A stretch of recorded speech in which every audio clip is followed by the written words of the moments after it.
क्या आप जानते हैं भगवान श्री कृष्ण की लीलाओं वाला वृंदावन कभी दुनिया की नजरों से ओझल हो गया था। आखिर वह कैसे खोया और फिर दोबारा कैसे मिला। द्वापर युग में वृंदावन प्रेम, भक्ति और श्री कृष्ण की लीलाओं का केंद्र था। यहाँ का हर वृक्ष और हर कुंड एक दिव्य कथा कहता था।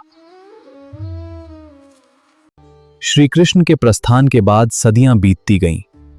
समय के साथ कई लीलास्थलों की पहचान धुंधली पड़ने लगी।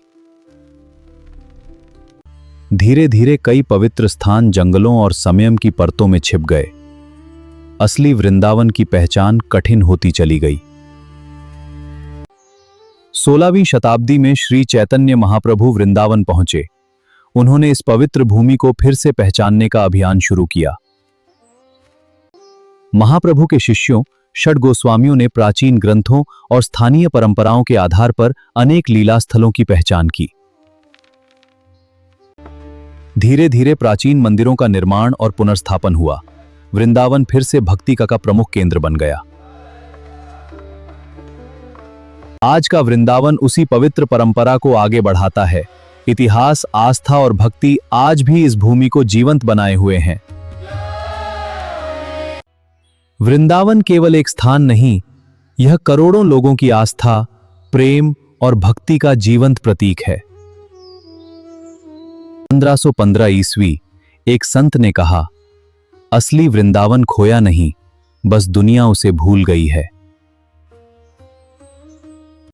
महाप्रभु अपने शिष्यों के साथ जंगल जंगल घूमने लगे। उन्हें विश्वास था कि श्री कृष्ण की लीलाएं यहीं छिपी हैं। फिर मिला पहला सुराग, जिसने पूरी खोज की दिशा बदल दी।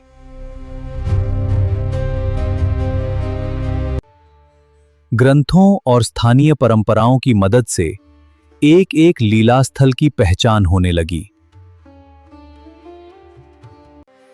कुछ ही वर्षों में वृंदावन फिर से भक्ति और आस्था का केंद्र बनने लगा।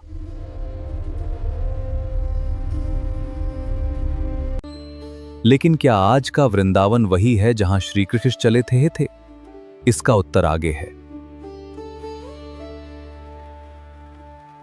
इतिहास और परंपराओं के अनुसार समयम के साथ ब्रज का स्वरूप बदला, लेकिन इसकी पवित्रता आज भी बनी हुई है।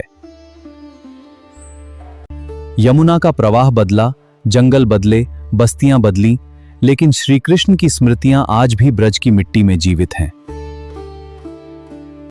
हर साल करोड़ों श्रद्धालु यहां आते हैं, क्योंकि उनके लिए वृंदावन केवल एक शहर नहीं, बल्कि आस्था का अनुभव है।